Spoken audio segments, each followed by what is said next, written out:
Hello everybody, good afternoon. Welcome to an academy. Let's crack UPSC CSC Hindi. This is me Chanchal Kumar Sharma.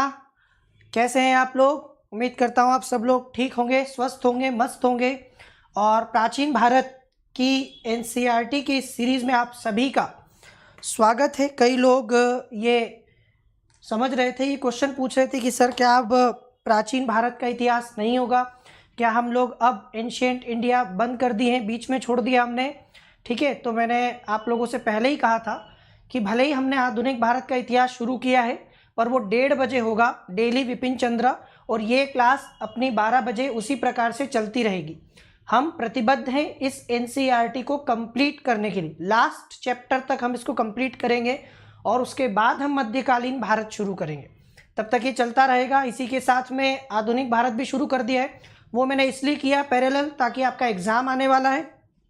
ठीक है, अक्टूबर में हमारा exam है, तो हम लोग प्राचीन भी कर लें और आधुनिक भी साथ में शुरू हो जाएगा, तो पैरेलल हमारा दोनों चलता रहेगा. तो दोनों की दोनों NCERT एक साथ हो जाए, इसलिए उसमें कई लोगों को ये मिसकम्युनिकेशन हो गया, गलत फहमी हो गई कि मैंने बीच में, ठीक है, बीच में हमने इसको छोड़ दिया है, अब हम इसको नहीं करेंगे. ऐसा नहीं है. ठीक है गाइस, तो इसको कंप्लीट करेंगे. और आज का जो चैप्टर है वो है मध्य एशिया और उसके साथ संपर्कों का प्रभाव क्या पड़ा हमारे इतिहास पर, हमारी संस्कृति पर, ठीक है, हमारे देश पर. तो आज इसका भाग 1 करेंगे और कल इसका भाग 2 करेंगे हम लोग. तो इसमें हम लोग बात करेंगे जो आक्रमणकारी हैं भारत में बहुत सारे, जैसे इंडो बैक्ट्रियन, हिंद यूनानी, ठीक है, इसके अलावा आपके शक हो गए, इसके बाद पहलव हो गए, पार्थियन, और फिर कुषाण, कनिष्क के बारे में आप सभी लोग जानते होंगे. तो इस चैप्टर में हम लोगों को, ठीक है, मध्य एशिया और उसके साथ संपर्कों के प्रभाव के बारे में बात करना है. तो आइए स्टार्ट करते हैं हमारा ये सेशन. रामशरण शर्मा, प्राचीन भारत का इतिहास. उससे पहले India's largest online learning platform Unacademy आप सभी लोगों को घर बैठे कंप्लीट UPSC सिविल सर्विसेज की प्रिपरेशन कराने के लिए आमंत्रित करता है, को इनवाइट कर रहा है. अभी आइकॉनिक सब्सक्रिप्शन भी नया आया है. सबसे बढ़िया ऑफर आपके पास में, एक ऐसा सब्सक्रिप्शन जो आपकी प्रिपरेशन को एक अलग लेवल पर ले जाता है. कई सारे स्टूडेंट जिन्हें लगता है कि नहीं, उन्हें एक पर्सनल कोच होना चाहिए जो डे बाय डे उनकी प्रोग्रेस को देखे, उनके साथ मेहनत करे. तो इसलिए अनअकैडमी ने आपके लिए बनाई है एक टीम जो आपको लगातार गाइड करती है. तो इस ऑफर में आपको बहुत सारी चीज़ें मिलेंगी, आंसर राइटिंग से लेकर ट्रैकर से लेकर सब कुछ. तो 2 साल का हमारा जो आइकॉनिक सब्सक्रिप्शन है वो वैसे 99,000 का है, लेकिन CK live referral code use करने के बाद 2 साल का सब्सक्रिप्शन 89,000 का होगा. ये आइकॉनिक है. 1 साल का 64,000 में है, जो आपको 57,600 में मिलेगा. ठीक है, इसके लिए आपको CK live referral code use करना है. इसके अलावा हमारा रेगुलर प्लस सब्सक्रिप्शन, जिसमें आपको कंप्लीट तैयारी हो ही रही है, 1 साल का 39,600 में after using the code CK live.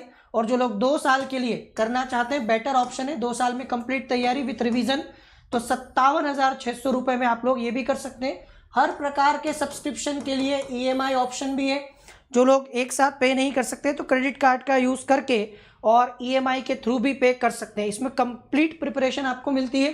ठीक है, इसमें आपका प्रीलिम्स के दोनों पेपर, मेंस का आपका सारे पेपर विथ ऑप्शनल. इसमें आपको इंटरव्यू के लिए, जैसे जब आपका मेंस निकल जाएगा तो आप लोगों के लिए एक बोर्ड बनाया जाता है एक्सपर्ट्स का. आपने देखा होगा कि जो लोग इस साल सेलेक्ट हुए हैं अनअकैडमी से, उन सभी के मॉक इंटरव्यूज़ के आपको वीडियो यूट्यूब पर अवेलेबल होंगे. तो मॉक इंटरव्यू होगा जिसमें आपको पूरा कंप्लीट, ठीक है, इंटरव्यू की भी तैयारी मिलेगी. तो प्रीलिम्स में इंटरव्यू तक, उसके साथ GS ऑप्शनल सब कुछ आपको मिलेगा, करेंट वगैरह. और complete your syllabus with CK live, GS paper 1, paper 2, paper 3 में इकोनॉमिक्स, पेपर 4 ऐसे इंटरव्यू, ये सब कुछ आपको मेरे साथ अवेलेबल है. वे लोग जिन्होंने इसका यूज़ किया है उन्हें नोट्स भी अवेलेबल कराए हैं. इस कोड से आपको सब्जेक्ट वाइज UPSC के हैंड रिटन नोट्स मिलेंगे और सिलेक्शन तक मेरा personal guidance as a mentor मैं आप लोगों के साथ जुड़ता हूं, आप लोगों को गाइड करता हूं, आपके सिलेक्शन में आपका सहायता करता हूं. और जो स्टूडेंट मुझसे पढ़ रहे हैं वो जानते हैं कि मैं व्यक्तिगत रूप से उनका डेली आंसर राइटिंग करवाता हूं, चेक करता हूं उनके आंसर्स. और ज़्यादा आप लोग इस नंबर पर बात कर सकते हैं कॉल करके, मैसेज करके मुझसे, ठीक है। 8770406895 इस नंबर पर कॉल करिए। ज़्यादा आप जानकारी चाहते हैं एडमिशन से जुड़ी हुई तो @Chanchal Kumar Sharma official Telegram channel भी है, इससे भी आप जुड़ सकते हैं। हज़ारों बच्चे जुड़े हुए हैं, आप भी इससे जुड़ सकते हैं। चलिए स्टार्ट करते हैं आज का हमारा टॉपिक। अध्याय 15 तक हो चुका है हमारा, मध्य एशिया से संपर्क और उनके परिणाम। जब हमारे यहाँ पर, ठीक है, हम देखते हैं कि यूनानी, जिन्हें हम हिंद यूनानी भी कहते हैं, इंडो बैक्ट्रियन भी कहते हैं, ठीक है, इन्हें बैक्ट्रियन भी कहते हैं। इसके साथ साथ हम देखते हैं शक, फिर पहलव और फिर कुषाण। तो मध्य एशिया से आए हुए कई सारे आक्रमणकारियों का जब भारत में आक्रमण हुआ तो किस प्रकार के, ठीक है, किस प्रकार के हम देखते हैं कि परिवर्तन हुए हैं। Just a minute. किस प्रकार के परिवर्तन हम देखते हैं भारत में, कल्चर में, संस्कृति में, यहाँ की पूरी राज्य व्यवस्था में, राजनीति में, इस पर हम लोग बात करेंगे और इन आक्रमणकारियों के बारे में और इनसे जुड़े हुए कुछ इंपॉर्टेंट फैक्ट्स यहाँ से हम कवर करेंगे। चलिए स्टार्ट करते हैं। यहाँ से प्रीलिम्स और मेंस दोनों के क्वेश्चन आएंगे। ये मौर्योत्तर काल की बात है, ठीक है, जब मौर्य साम्राज्य का, महान मौर्य साम्राज्य का पतन हुआ तो उसके बाद भारत में फिर एक प्रकार से अस्थिरता हमें दिखाई देती है। उसका कारण यह है कि हमारे यहाँ पर मौर्य काल एक बहुत बड़ा साम्राज्य लेकर आया था, जिसने भारत को एक राजनीतिक सूत्र में पिरो दिया था, ठीक है। पूरा के पूरा हम देखते हैं कि मौर्य साम्राज्य बहुत बड़ा था। हम ईरान से लेकर तो बंगाल तक, कश्मीर से लेकर तो नीचे कर्नाटक तक की बात कर रहे थे अशोक के साम्राज्य में। तो उसके बाद लगभग 200 ईसा पूर्व से जो काल आरंभ हुआ, ठीक है, उसमें मौर्य साम्राज्य जैसा कोई बड़ा साम्राज्य नहीं दिखाई देता। इसके कई सारे फर्क पड़ा, इसका प्रभाव पड़ा था। प्रभाव ये पड़ा कि जब मौर्य साम्राज्य था तो वो एक बड़ा साम्राज्य था, तो उसने पूरे देश में एकता की स्थापना की थी। लेकिन जब वो नहीं रहा इतना बड़ा, तो उस काल में मध्य एशिया और भारत के बीच में, ठीक है, जिस प्रकार के आक्रमण आदि हुए, जिस प्रकार से हमारे यहाँ पर उनका शासन हुआ, तो उससे बहुत ज़्यादा हमारे बीच घनिष्ठ और व्यापक संपर्क की स्थापना हुई। अब एक बड़ा साम्राज्य हटता है तो उसकी जगह छोटे छोटे साम्राज्यों का उदय होता है, छोटे छोटे नए नए राजा, नए नए वंशों का उदय होता है। और अगर वो बाहर से आए तो फिर तो वो अपने साथ अपनी संस्कृति भी लाते हैं, अपनी कला भी लेकर आते हैं, बहुत सारी चीज़ें लाते हैं जिनके साथ आपका संपर्क होता है। और फिर हम देखते हैं कि एक नई संस्कृति का जन्म होता है। तो यहाँ से हम देखें कि इनके और हमारे बीच घनिष्ठ और व्यापक संपर्क हुए। पूर्वी भारत, मध्य भारत और दक्कन, ठीक है, पूर्व में बंगाल तक, मध्य भारत आपको पता ही, और दक्कन में मौर्यों के स्थान पर कई स्थानीय शासक सत्ता में आए, जैसे शुंग। मौर्य वंश का अंतिम शासक कौन था? बृहद्रथ।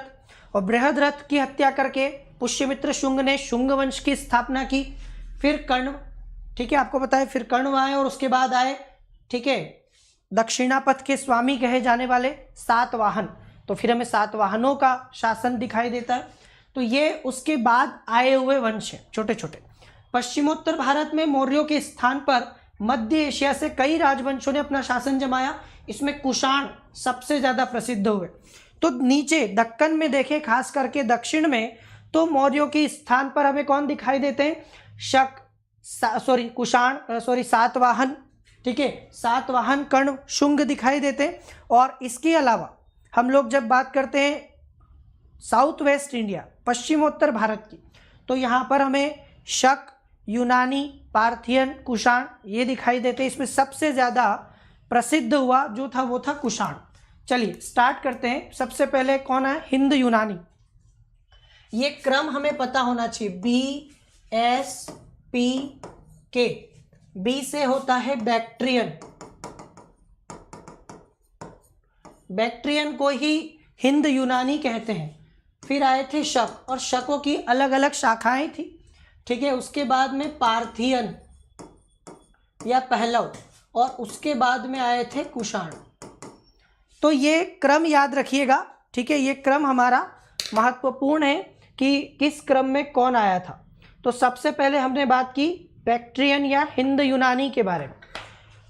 तो लगभग 200 ईसा पूर्व, ये ईसा पूर्व 200 की बात है, 2 शताब्दी पूर्व बार बार हमले होने लगे हमारे ऊपर। सबसे पहले यूनानियों ने हिंदू कुश को पार किया, हिंदू कुश श्रेणी को पार करके वे उत्तर अफगानिस्तान के अंतर्गत ऑक्सस अमुदरिया के दक्षिण में बैक्ट्रिया में वो राज करते थे।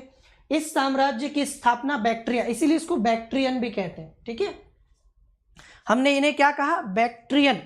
तो बैक्ट्रियन का कहने का, ठीक है, यही मतलब है क्या, कुशा, ये यूनानी, हिंद यूनानी, और ये बैक्ट्रिया निवासी थे, इसीलिए बैक्ट्रियन कहे जाते हैं। और ईरान से संलग्न पार्थिया नामक क्षेत्र में हुई थी इस साम्राज्य की स्थापना। शक, यहाँ पर हमारे पास शक भी है। शकों के बढ़ते हुए दबाव के कारण परवर्ती यूनानी शासक इस क्षेत्र में अपनी सत्ता नहीं रख सके। हमने पिछले सेशन में भी बात की थी, क्या डिस्कस किया था हमने, कि शक जो है वो घुमंतु प्रजाति के तौर पर अपने घोड़ों के दम पर नए नए राज्यों को विजित करते रहते थे। इन्हीं से सुरक्षा के लिए चीन के एक राजा ने अपनी चीन की विशाल दीवार का निर्माण किया, शी हुआंग ती। चीन की उस महान दीवार का निर्माण करने वाला शासक शी हुआंग ती, उसने शकों से बचने के लिए ही, अपने राज्य की सुरक्षा के लिए ही उसने ये दीवार बनवाई थी, चीन की महान दीवार, the great wall of China. इसके बाद हम देखते हैं कि भारत में मौर्यों ने इस प्रकार से कोई ध्यान नहीं दिया अपनी सुरक्षा की तरफ, तो शक जो है भारत में आए। उससे पहले शक जो है उनके बढ़ते दबाव के कारण यूनानी शासक अपनी सत्ता नहीं रख पाए, मतलब यूनानियों की सत्ता पर भी कब्जा कर लिया। किसने, शकों ने। शकों से दबकर बैक्ट्रियाई यूनानी भारत पर चढ़ाई करने के लिए मजबूर हो गए। तो अब जब शकों ने, यहाँ देखो समझो आप, शक जो है जब वो यूनानियों के बैक्ट्रियन के साम्राज्य में चले गए तो उसकी वजह से उन्हें अपना साम्राज्य खोना पड़ा, और उससे मजबूर होकर उन्होंने भारत पर आक्रमण किया अपने नए राज्य के लिए। अशोक के उत्तराधिकारी, अशोक तक हम देखते हैं कि मौर्य साम्राज्य बड़ा सुसमृद्ध था, मजबूत था, शक्तिशाली था। लेकिन मरने के बाद, अशोक के जाने के बाद जो दूसरे शासक आए मौर्य वंश में, वो उतने उत्तराधिकारी जो थे वो उतने योग्य नहीं थे। वो क्या थे, वो कमज़ोर थे। तो एक तरफ तो हम देख रहे हैं कि जहाँ पर शक परेशान कर रहे हैं यूनानियों को, तो वहाँ से उन्हें भागना पड़ा। दूसरी तरफ भारत में कोई इतना योग्य उत्तराधिकारी नहीं हुआ अशोक का, मौर्य वंश का, जो उन्हें रोक सके। तो फिर क्या हुआ, फिर ये हुआ कि वे इस काल में आई बाहरी आक्रमणों की लहर को रोक नहीं पाए। तो भारत में अगर उस समय चंद्रगुप्त मौर्य होता, अशोक होता, शायद कोई योग्य शासक होता, तो वो इन्हें रोक सकता था। लेकिन इन बैक्ट्रियन को, यूनानियों को भारत में, ठीक है, रोका नहीं जा सका, और इन्होंने यहाँ पर अपना एक राज्य स्थापित किया। ईसा पूर्व दूसरी सदी काल वही चल रहा है। उसके आरंभ में हिंद यूनानियों ने पश्चिमोत्तर भारत के विशाल क्षेत्र पर कब्जा कर लिया। तो हमारा एक जो पश्चिमोत्तर भारत है, जिसके बारे में हम बार बार बात करते हैं कि वो उतना सुरक्षित नहीं रहा, उसका कारण है कि कुछ दर्रे, जैसे खैबर दर्रा, ठीक है, गोमल दर्रा हम बात करते हैं बार बार, तो कुछ दर्रे हैं जिनकी वजह से उसे पार किया जा सकता था उस एरिया में, ठीक है। तो धीरे धीरे ये लोग भारत के उस विशाल क्षेत्र पर अपना कब्जा जमा लिए। यह क्षेत्र सिकंदर द्वारा जीते गए क्षेत्र से भी बड़ा था। तो जब सिकंदर भारत में आया था, ये भी मैं आपको पढ़ा चुका हूँ, सिकंदर अलेक्जेंडर द ग्रेट का आक्रमण भारत में हुआ था, और उसने भारत में आम्भी को हराया, पोरस को हराया, और एक साम्राज्य अपना स्थापित किया था पश्चिमोत्तर भारत में। लेकिन उसकी सेना ने व्यास नदी को पार करने से मना कर दिया, तो सिकंदर भारत में आगे नहीं आया।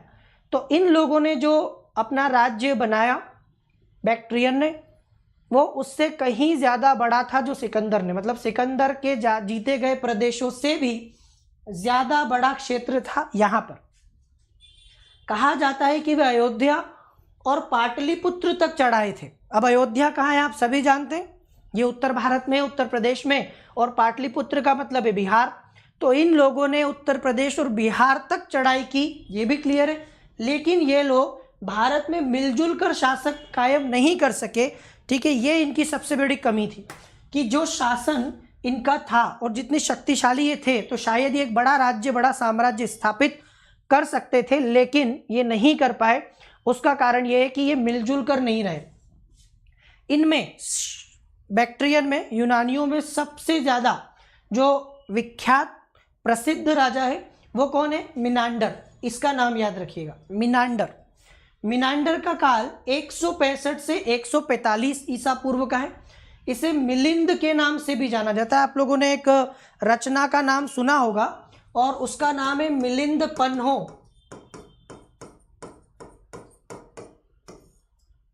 मिलिंद पन्हो, ये जो मिलिंद है इसमें वो यही है, बैक्ट्रियन शासक मिलिंद, और पन्हो का मतलब होता है प्रश्न।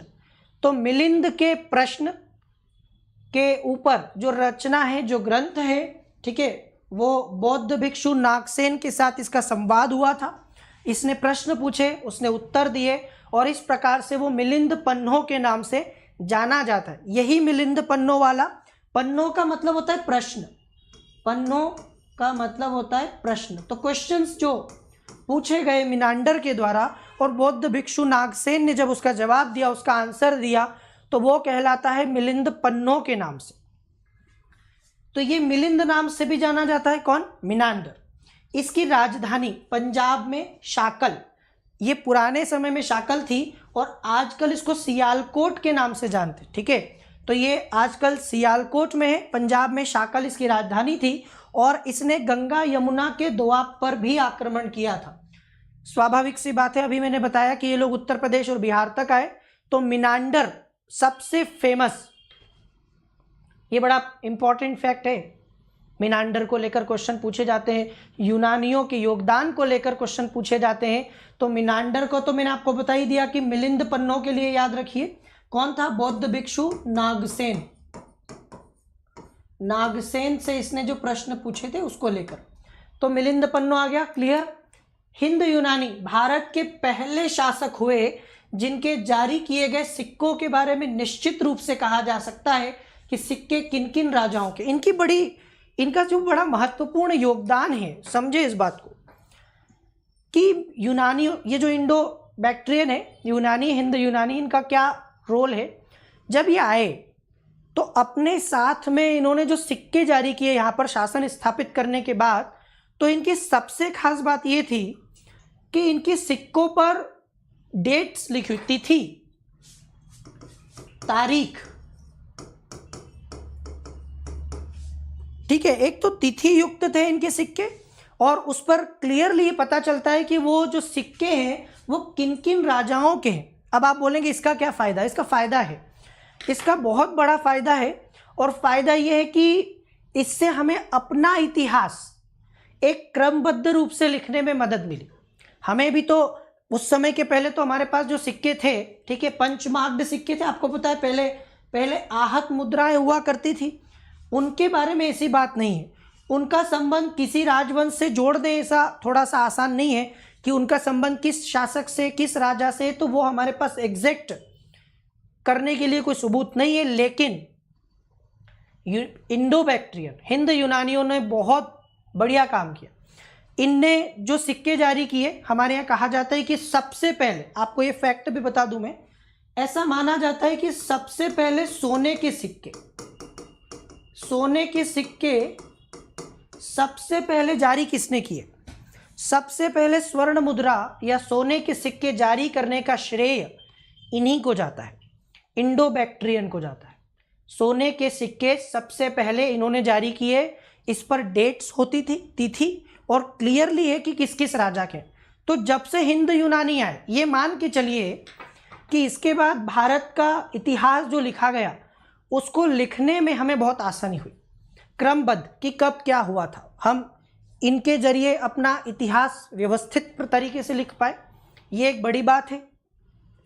तो इंडो बैक्ट्रियन की खास बात क्या थी कि उन्होंने सबसे पहले सोने के सिक्के जारी किए, और इसके बाद जो कुषाण आए, आपने कनिष्क का नाम सुना होगा, कनिष्क बहुत बहुत बड़ा शासक था।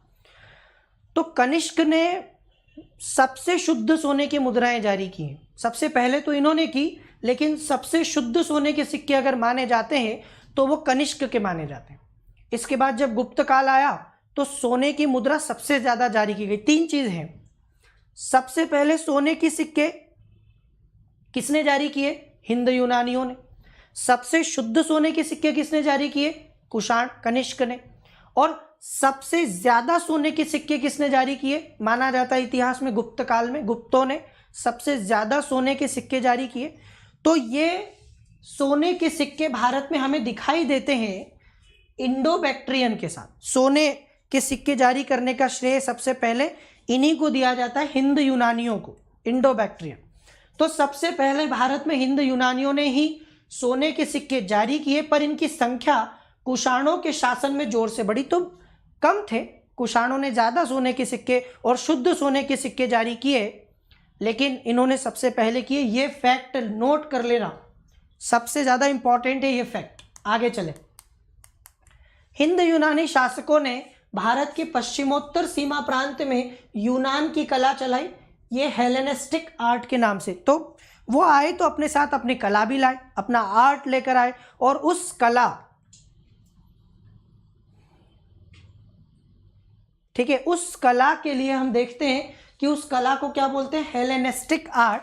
और जो हम गांधार कला की बात करते हैं, बार बार हम लोग गांधार कला के बारे में बात करते हैं, कला में जिसमें बुद्ध की पहली प्रतिमाएं बनाई गई, गांधार कला जिसे इंडो बैक्ट्रियन आर्ट के नाम से हिंद यूनानी कला भी कहते हैं।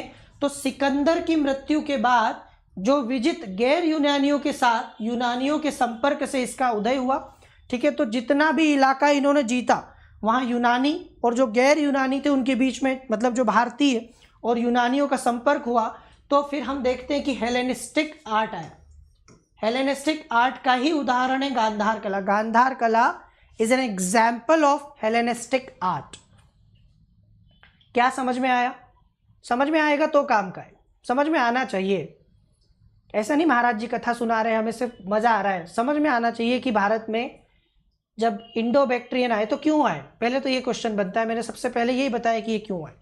ये इसलिए आए कि एक तो शकों ने इनको भगा दिया इनके राज्य से, दूसरा ये आए क्योंकि भारत में कोई ऐसा राज्य था नहीं जो इन्हें रोक सकता था, तो ये भारत में आए। तो क्यों आए ये तो क्लियर। आए तो क्या किया? अपने साथ हेलेनिस्टिक आर्ट लाए, हमारे और उनके बीच संपर्क स्थापित हुआ, गांधार कला जैसी कलाओं का उदय हमें दिखाई दिया। ये बड़ा इंपॉर्टेंट सा मामला है। मिनांडर हो गया। इंडो बैक्ट्रियन में आपको इतना ही पढ़ना है। इंडो बैक्ट्रियन में हमें इतना पढ़ना था कि किस प्रकार से वो भारत कब आए, और उनका जो एक बड़ा शासक मिनांडर, मिलिंद जिसको हम कहते हैं, और किस प्रकार से यहाँ पर उसके परिणाम हुए। उन्होंने इतना बड़ा एरिया जीता जितना सिकंदर ने भी नहीं जीता था। भारत का सिकंदर के द्वारा जीता गया एरिया छोटा था और इनके द्वारा जीता गया एरिया उससे कहीं ज़्यादा बड़ा था। अब अगले हैं शक। ये भी इंपॉर्टेंट है। शक यूनानियों के बाद, ये क्रम मैंने बता ही दिया आपको। बैक्ट्रियन के बाद कौन आया? बैक्ट्रियन के बाद शक आए। तो ये शक उसके बाद में आए, और यूनानियों ने भारत के जितने भाग पर कब्जा किया उससे ज़्यादा भाग पर इन्होंने कब्जा कर लिया। तो ये शक भी आ गए पीछे पीछे, यूनानियों के पीछे पीछे शक भी आए, ठीक है। तो शक आए, और शक के आने के साथ उन्होंने उससे भी बड़ा भाग जीता जितना यूनानियों ने जीता था। मतलब सिकंदर से ज़्यादा भाग यूनानियों ने जीता और यूनानियों से ज़्यादा भाग शकों ने जीता। तो यहाँ पर ये क्या है? ये ज़्यादा बड़ा एरिया जीता।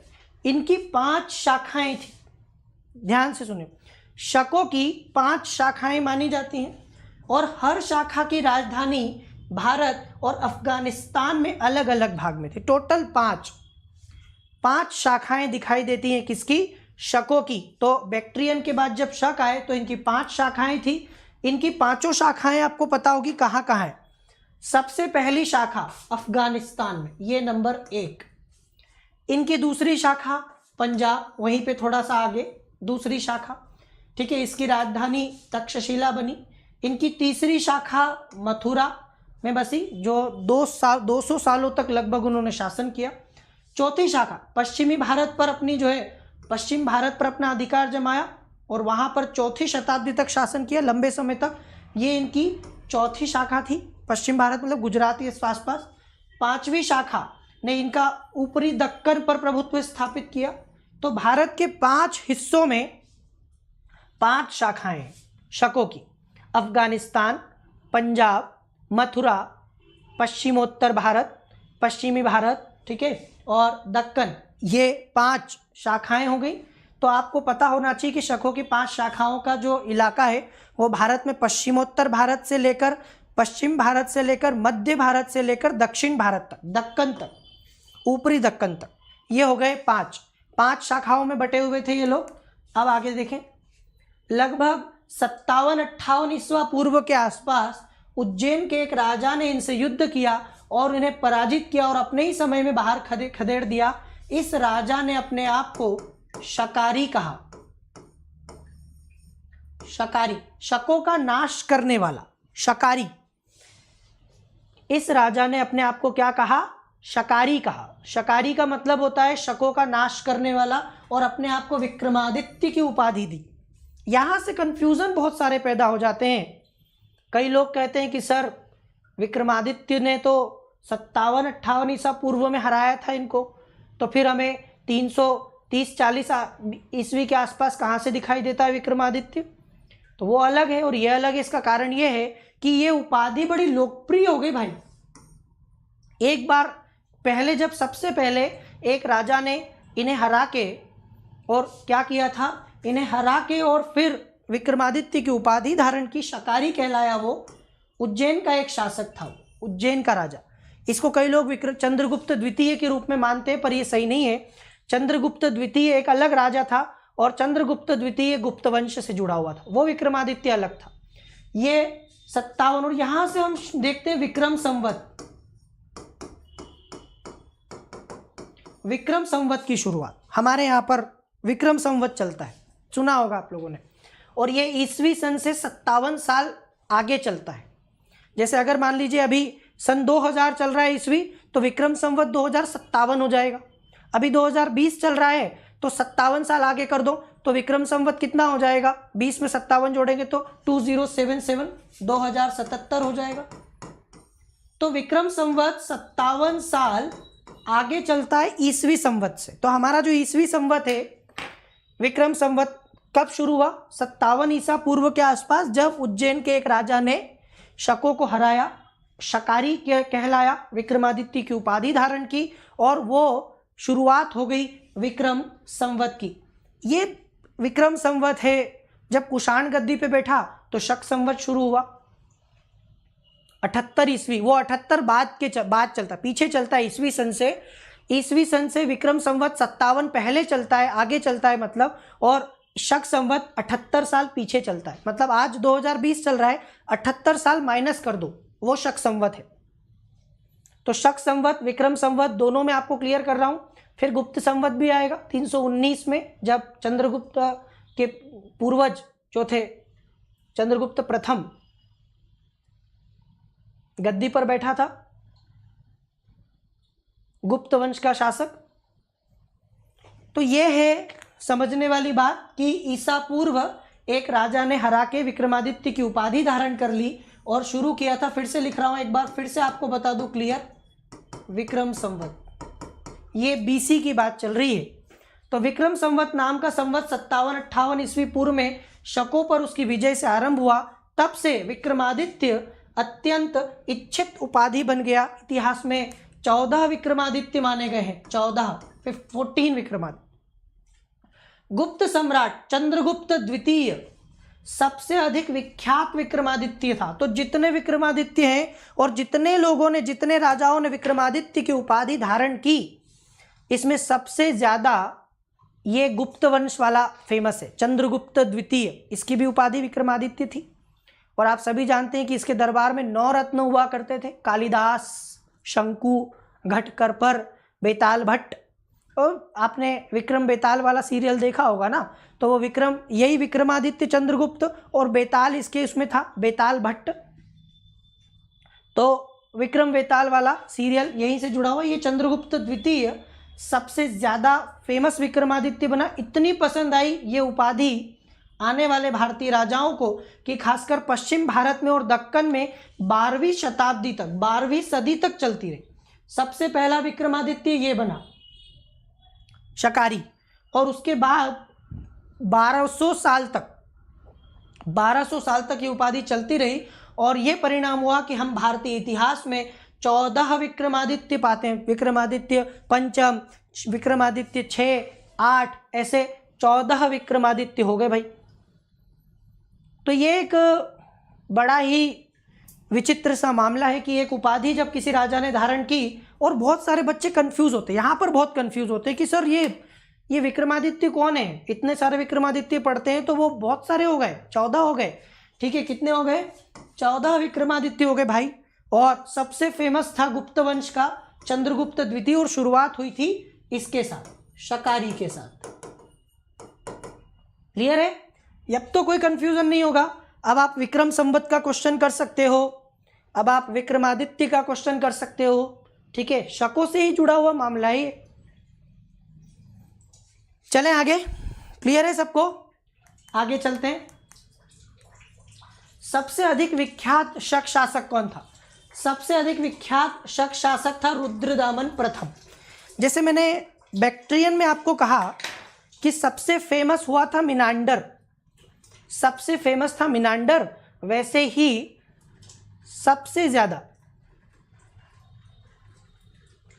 ज्यादा फेमस था रुद्रदामन प्रथम शकों में, 5 शकों की शाखाओं में। इसका शासन न केवल सिंध में, सिंध मतलब पाकिस्तान का इलाका, बल्कि कोंकण, नर्मदा घाटी, मालवा, काठियावाड़ और गुजरात के बड़े भाग में, इतना बड़ा साम्राज्य था।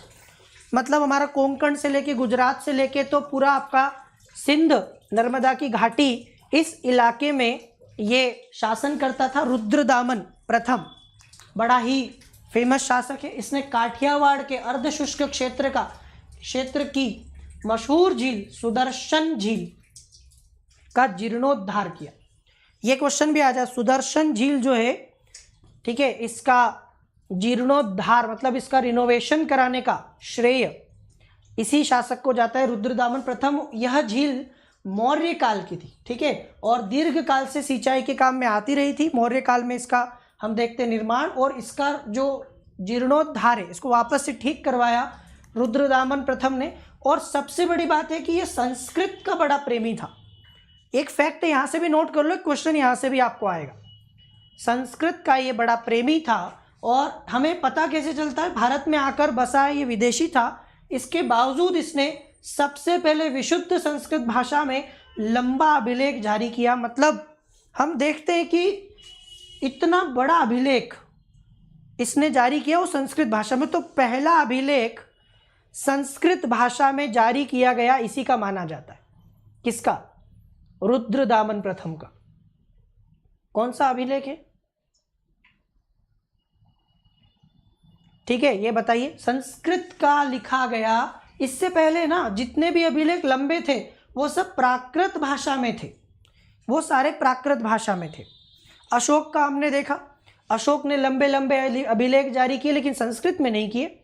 अशोक के अभिलेख हम देखते हैं प्राकृत भाषा में, ब्राह्मी लिपि में, खरोष्ठी लिपि में, परंतु सबसे पहले संस्कृत का अभिलेख इसने जारी किया जूनागढ़ का। बहुत बढ़िया, बिल्कुल सही है, कलमाड़ी का आंसर आया है। जूनागढ़ अभिलेख, रुद्रदामन का जूनागढ़ अभिलेख संस्कृत में, विशुद्ध संस्कृत में लिखा गया सबसे पहला अभिलेख भारत का माना जाता है। क्लियर है भाई? रुद्रदामन का जूनागढ़ अभिलेख नोट कर लो। तो ये रुद्रदामन प्रथम के साथ क्या क्या समझ में आया? इसका शासन कहाँ था, इसने सुदर्शन झील का जीर्णोद्धार कराया, और संस्कृत से इसका बड़ा गहरा नाता था कि विदेशी होते हुए भी इसने संस्कृत में बड़ा विशुद्ध संस्कृत का अभिलेख जारी किया। तो हमने बैक्ट्रियन देख लिए, हमने शक देख लिए, अब हम पहलव देखेंगे, अब हम पार्थियन देखेंगे। ठीक है, पार्थियन पहलव के नाम से जाने जाते हैं, बड़े ही ये भी फेमस है। पश्चिमोत्तर भारत में शकों के बाद में पार्थियाई लोगों का आधिपत्य हुआ, और प्राचीन भारत के अनेक संस्कृत ग्रंथों में इन दोनों जनों के एक साथ उल्लेख शक पल्लव के रूप में भी मिलते हैं। तो शक पल्लव भी बोला जाता है इनको कई सारे ग्रंथों में एक साथ, और अकेले पार्थियन या पहलव भी बोला जाता है। कोई बहुत ज़्यादा तो इसके बारे में पढ़ना नहीं है। इनका मूल स्थान ईरान में था, पार्थियन लोगों का मूल स्थान ईरान में था। ये वहीं से, वहीं के निवासी थे, मूल वास इनका ईरान में था, जहाँ से वे भारत की ओर चले। यूनानी और शकों के विपरीत ईसा की पहली सदी में पश्चिमोत्तर भारत में वो एक छोटे से भाग पर ही सत्ता जमा सके। तो यूनानियों ने बड़ा राज्य स्थापित किया, शकों ने उनसे भी बड़ा राज्य स्थापित किया, लेकिन पार्थियन ने उतना बड़ा तो क्या, छोटा सा राज्य, उनसे बहुत छोटा। तो पार्थियन का राज्य बहुत छोटा है, इसीलिए हम देखते हैं कि पार्थियन का कोई बहुत ज़्यादा योगदान भारत के इतिहास में हमें नहीं दिखाई देता है, क्योंकि इनका राज्य ही छोटा था। ठीक है, आगे चलें। पार्थियन में सबसे प्रसिद्ध पार्थियन राजा गोंदोफर्नीस, कौन हुआ? गोंदोफर्नीस। सबसे फेमस माना जाता है पहलव में, पार्थियन में गोंदोफर्नीस। ऐसा माना जाता है कि सेंट थॉमस, ठीक है, ईसाई धर्म का प्रचार करने के लिए भारत इसी के काल में आया था। ये क्वेश्चन भी पूछा गया है, सेंट थॉमस ईसाई धर्म का प्रचार करने किस शासक के काल में भारत आया? उस समय तो पैदा ही हुआ था ईसाई धर्म। ईसा पूर्व तो हम लोग ईसाई धर्म देखते नहीं है, लेकिन बाद में जब ईसाई धर्म स्थापित हुआ तो ईसाई धर्म का प्रचार करने के लिए सेंट थॉमस भारत आए थे, इसी के शासन काल में ऐसा माना जाता है। ठीक है, आज भी आपने देखा होगा भारत में कई सारे स्कूल, मिशनरीज स्कूल आप देखेंगे कि इसी नाम से सेंट थॉमस। आपके शहर में भी होगा एक ना एक सेंट थॉमस। सेंट थॉमस इतने फेमस हो गए। उसके अलावा कई सारे चर्च का नाम भी मिलेगा आपको, सेंट थॉमस चर्च। तो ये सेंट का मतलब संत, सेंट का मतलब होता है संत।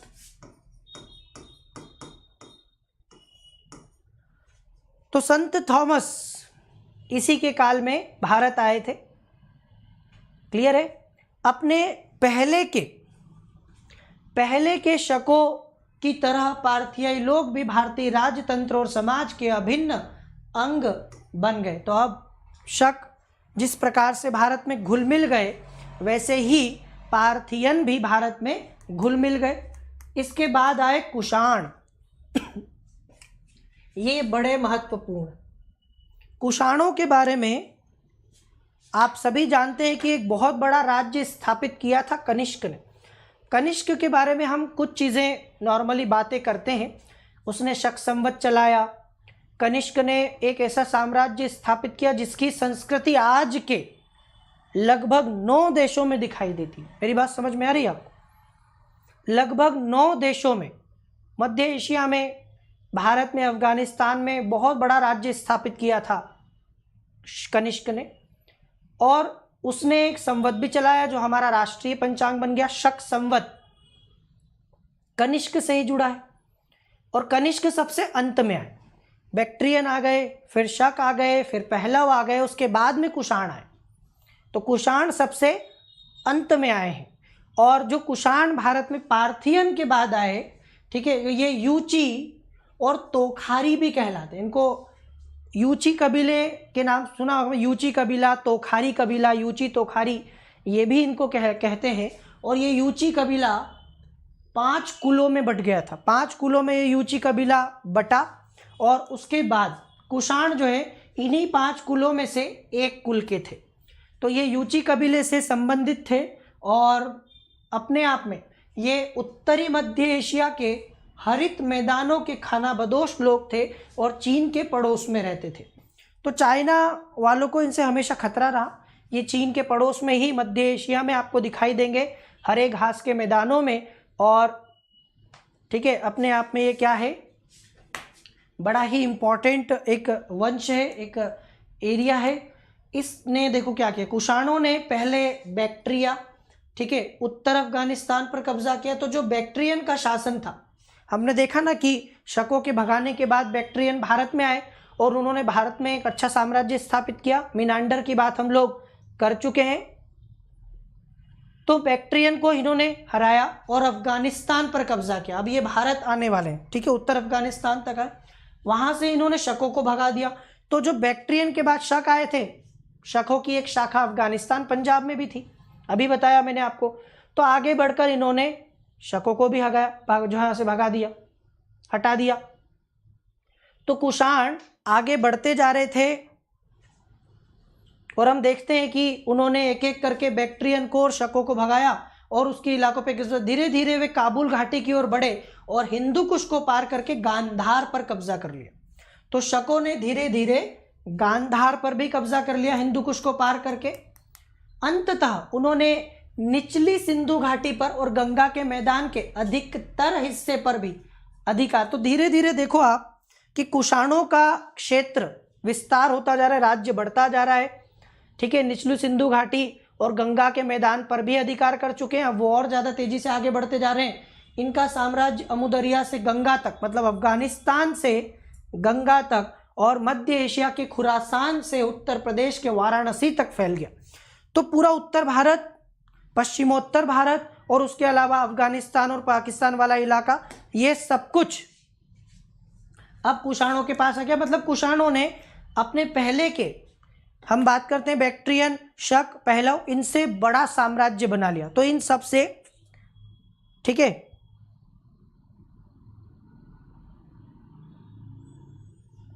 क्लियर है, इन सब ने क्या कर लिया, बड़े एरिया पर साम्राज्य।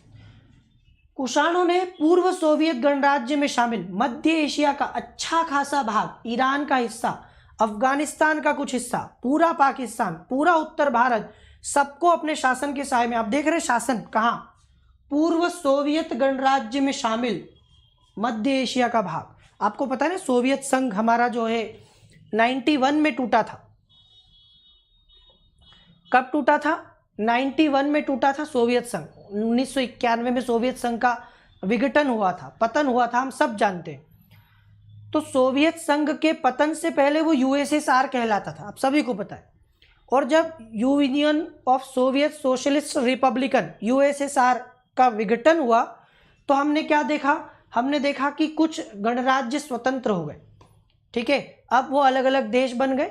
उसके बाद में कुछ ने अपना स्वतंत्र देशों का राष्ट्रकूल बना लिया, CIS। ठीक है, कुछ बाल्टिक देश के नाम से जाने गए। तो पहले जो सोवियत गणराज्य हम देखें ना आज, इनमें जितने भी मध्य एशिया का अच्छा खासा भाग, मतलब हमारा उज्बेकिस्तान, ताजिकिस्तान, कजाकिस्तान, समझ रहे हैं आप किसकी बात चल रही है? उज्बेकिस्तान, ताजिकिस्तान, कजाकिस्तान, तुर्कमेनिस्तान, इनकी बात हो रही है। तो ये वाला भाग, ईरान का हिस्सा, अफगानिस्तान का कुछ भाग और पूरा पाकिस्तान और लगभग उत्तर भारत पूरा। मैंने आपको पहले ही कहा कि जितना बड़ा राज्य कुषाणों ने स्थापित किया, ये आज हम देखते हैं लगभग 9 देशों में फैला हुआ। कितना बड़ा होगा साम्राज्य? आज के लगभग 9 देशों में ये पूरा राज्य होगा। इतना बड़ा साम्राज्य स्थापित किया कुषाणों ने। तो इन्होंने इतना बड़ा राज्य स्थापित किया और इसमें 2 राजवंश हैं जो एक के बाद एक आए। पहले राजवंश की स्थापना कैडफिसिस ने की थी। कैडफाइसिस या कैडफिसिस बोलते हैं, इस नाम के सरदारों के घराने ने की, जिसने 50 से 28 वर्षों तक शासन किया ईसा पूर्व। इसमें 2 राजा हुए, एक कैडफाइसिस प्रथम जिसने हिंदू कुश के दक्षिण में सिक्के चलाए, उसने रोमन सिक्कों की नकल करके तांबे के सिक्के भी ढलवाए। तो एक तो हो गया हमारा कैडफिसाइस वाला, जिसमें एक कैडफिसाइस प्रथम और एक कैडफिसाइस द्वितीय था। एक के बाद एक, 2 में से पहला कैडफिसाइस प्रथम, कैडफिसाइस द्वितीय वाला, ये जिसने बड़ी संख्या में स्वर्ण मुद्राएं जारी की और अपना राज्य सिंधु नदी के पूरब में फैलाया, ये पहली शाखा। तो कुषाणों के पहला राजवंश कैडफिसाइस तक दिखाई देता है, फर्स्ट और सेकंड। इसके बाद कुषाणों का दूसरा राजवंश ये कनिष्क का है। तो कनिष्क जो है ना, जो हम लोग सबसे ज़्यादा जानते हैं, मतलब जब भी कुषाणों की बात आती तो हमारे दिमाग में एक ही नाम आता है, कनिष्क। कनिष्क कितना बड़ा राजा था। तो कनिष्क जो था वो कुषाणों के दूसरे राजवंश से था। मेरी बात समझ में? कुजुल कटफिसेस जो था वो पहला राजवंश माना जाता है और कनिष्क दूसरा राजवंश का था। ये कनिष्क राजवंश, इस वंश के राजाओं ने ऊपरी भारत और निचली सिंधु घाटी में अपना प्रभुत्व फैलाया। तो उत्तर भारत में बिहार, उत्तर प्रदेश, पंजाब, दिल्ली, ये पूरा इलाका कनिष्क के शासनकाल में चला गया। ठीक है, आरंभिक कुषाण राजाओं ने बड़ी संख्या में स्वर्ण मुद्राएं जारी की और इनकी स्वर्ण मुद्राएं धातु की शुद्धता में गुप्त शासकों की स्वर्ण मुद्राओं से उत्कृष्ट थे। मैंने कहा भी था आपसे, माना जाता है कि इतिहास में सबसे शुद्ध सोने के सिक्के हमारे यहाँ कुषाणों ने जारी किए। इनकी स्वर्ण मुद्रा में सोने कि शुद्धता का अनुपात बहुत ज़्यादा, मतलब 22 कैरेट 22 कैरेट गोल्ड, तो ये शुद्धता का एक पैमाना है। तो इनमें शुद्धता मतलब कि कुछ और चीज़ें ज़्यादा नहीं मिली हुई है। कई बार जैसे अच्छी स्थिति नहीं होती तो सोने में कुछ और मिला के, तांबा वगैरह मिला के हम जारी कर सकते हैं मुद्रा, पर वो शुद्ध सोने की मुद्रा नहीं होती। हम आभूषण भी लेने जाते हैं तो वह आभूषण शुद्ध सोने का नहीं होता, उसमें टाका लगाया जाता है, उसमें तांबा वगैरह कुछ मिला दिया जाता है, ठीक है, और उतना ही वही तांबा सोने के भाव बिक जाता है। तो शुद्धता का मतलब है कि प्योर गोल्ड। यहाँ पर कुषाणों ने शुद्ध सोने की मुद्राएं जारी की। मथुरा में जो कुषाणों के सिक्के, अभिलेख संरचनाएं और मूर्तियां मिली है, उनसे हमें पता चलता है कि मथुरा भारत में कुषाणों की द्वितीय राजधानी थी। ऐसा माना जाता है कि कनिष्क की 2 राजधानी थी। क्या माना जाता है? कनिष्क की 2 राजधानी थी। एक तो पुरुषपुर, कौन सी? पुरुषपुर। ये क्या है? ये आजकल का पाकिस्तान का पेशावर। तो उसकी एक राजधानी ऐसा माना जाता है पेशावर में, पुरुषपुर में, और दूसरी राजधानी उसकी मथुरा में, क्योंकि वहां से भी उसके सिक्के, उसके अभिलेख और उसकी मूर्तियां मिली हैं। तो इस प्रकार से इसकी आधुनिक जो पहली राजधानी वो पुरुषपुर या पेशावर में और दूसरी मथुरा हो गई। तो पुरुषपुर में कनिष्क ने एक मठ और विशाल स्तूप का निर्माण करवाया। क्वेश्चन आया हुआ है, कनिष्क की कितनी राजधानी? 2, और उसमें पहली का नाम ये स्टेटमेंट में था कि कनिष्क की पहली राजधानी पुरुषपुर पेशावर में थी और दूसरी राजधानी मथुरा में हो गई। तो वहां से क्या मिला? पेशावर से उससे एक मठ और विशाल स्तूप का निर्माण करवाया, वो मिला। भारत में मथुरा में उसके सिक्के, उसके अभिलेख संरचनाएं, उसकी मूर्तियां मिली है। तो ये दोनों ही माना जाता है कि उसकी शायद राजधानी रही होंगी। कनिष्क सबसे विख्यात कुषाण शासक, अब ये तो सबको पता है, सारे कुषाणों में सबसे विख्यात कुषाण कौन बना? कनिष्क। उससे भारत की सीमाओं के बाहर चीनियों से हार खानी पड़ी, लेकिन उसे भी चीनियों ने हराया। इतिहास में 2 कारणों से हम जानते हैं उसको। कनिष्क का नाम इतिहास में 2 कारणों से जाना जाता है, ठीक है। तो 2 कारण क्या थे? पहला कि 78 ईस्वी में उसने एक संवत चलाया जो शक संवत के नाम से चला गया। तो शक संवत शकों ने नहीं चलाया, नाम तो शक संवत है, पर चलाया कुषाण ने, कनिष्क ने। और मैंने आपसे कहा ना कि 78 ईस्वी में, ऐसा इसलिए बता रहा हूं मैं आपको क्योंकि 2020, ठीक है, ये 78 साल माइनस करना पड़ेंगे आपको। जब आप 2020 से 78 साल माइनस कर दोगे तो आएगा शक संवत, ठीक है। अगर आप इसको माइनस करें तो 2020 में से अगर हम 70 साल घटा दें तो 1950, और 8 घटा तो 42, 1942। शक संवत क्या हो गया? शक संवत 1942 हो गया। विक्रम संवत क्या हो गया? 2077 हो गया। ये आगे है 20 साल, तो 57 साल, ठीक है। और ईस्वी संवत 2020। तीनों क्लियर? विक्रम संवत 57 साल आगे है, तो इसलिए 2077, ये भी आज ही बताया मैंने आपको, शक राजा, शक को हराने की उसमें। शक संवत जब कनिष्क गद्दी पर बैठा 78 ईस्वी में, तो ये 78 साल पीछे चल रहा है ईस्वी से, और ईस्वी संवत हमारा 2020 हो गया। आया समझ में कि नहीं आ रहा भाई? अरे क्लियर कर लो एक बार, फिर कभी जिंदगी में परेशानी नहीं होगी आपको। आप यूं निकाल सकते हो कि कौन सा विक्रम संवत चल रहा है, कौन सा शक संवत चल रहा है। शक जो है वो पीछे चल रहा है, विक्रम आगे चल रहा है। ऐसे याद रखो कि विक्रम 57 आगे है और शक 78 पीछे है। क्या प्रॉब्लम है? सिंपल। तो 2 कारणों से हम देखते हैं कनिष्क का नाम अमर हो गया। एक तो 78 ईस्वी में जब वो गद्दी पर बैठा तो उसने शक संवत चलाया, और ये इसलिए महत्वपूर्ण है क्योंकि भारत सरकार के द्वारा, हमारा पता है आपको, आधिकारिक पंचांग शक पंचांग, चैत्र, वैशाख, ज्येष्ठ, आषाढ़, श्रावण, भाद्रपद, अश्विन, कार्तिक, अगहन, पौष, माघ, फाल्गुन, 12 महीने। आप में से कई लोगों को तो 12 महीनों के नाम भी नहीं पता होंगे। हम तो जनवरी फरवरी जानते हैं सिर्फ, बहुत कम होंगे जिन्हें चैत्र वैशाख के पूरे 12 महीने पता होंगे, और ये याद होना चाहिए। क्यों याद होना चाहिए भाई?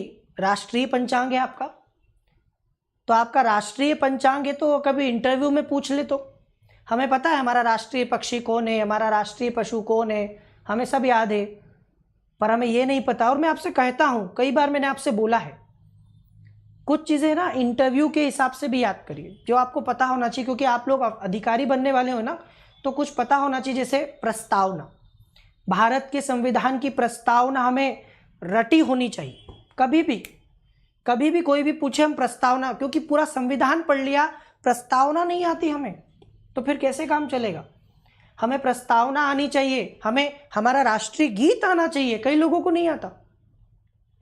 मैं आप लोगों से बोलूंगा कि कम से कम एक स्टेंजा हमारे वंदे मातरम का एक अंतरा याद करिए, कम से कम, पूरा नहीं होगा चलेगा। हमारा राष्ट्रीय गीत है, हमारा राष्ट्रीय गीत याद होना चाहिए, हमारा राष्ट्रगान याद होना चाहिए, हमें हमारा शक पंचांग के 12 महीने याद होना चाहिए। अच्छा, ईमानदारी से कितने लोग हैं जिन्हें नहीं पता चैत्र वैशाख के पूरे 12 महीने, जिन्हें नहीं पता? आता है तो अच्छी बात है, नहीं आता है तो आप लोग करिए, वरना दिक्कत आ जाएगी। तो ये शक संवत 78 ईस्वी में चलाया था कौन? कनिष्क, और भारत सरकार के द्वारा यही प्रयोग में लाया जाता है। आ गया समझ में?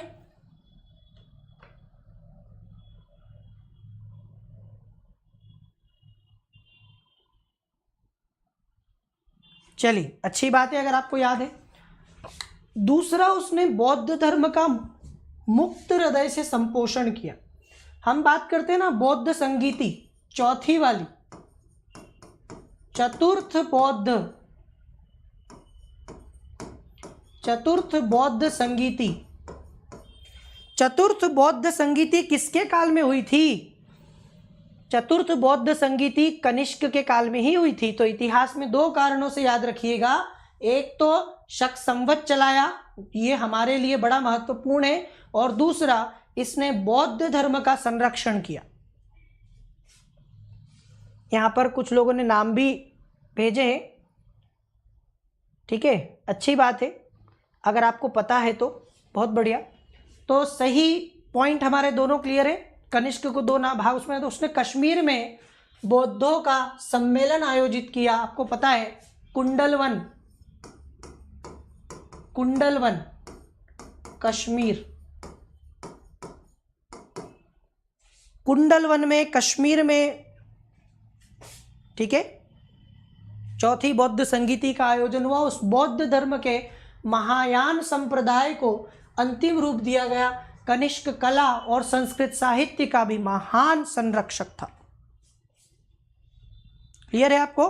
तो कनिष्क के बारे में हमने देखा कि कनिष्क जो है वो कला और साहित्य का, संस्कृत का भी विद्वान था, बौद्ध धर्म का बड़ा संरक्षक था।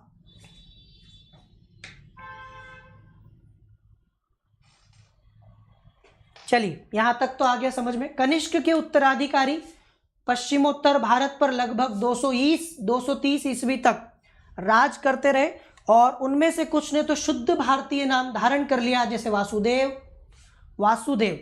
भारत में कुषाण रजवाड़े लगभग 100 वर्षों तक बने रहे। कई लोगों के लिए एक बड़ा वासुदेव बड़ा ही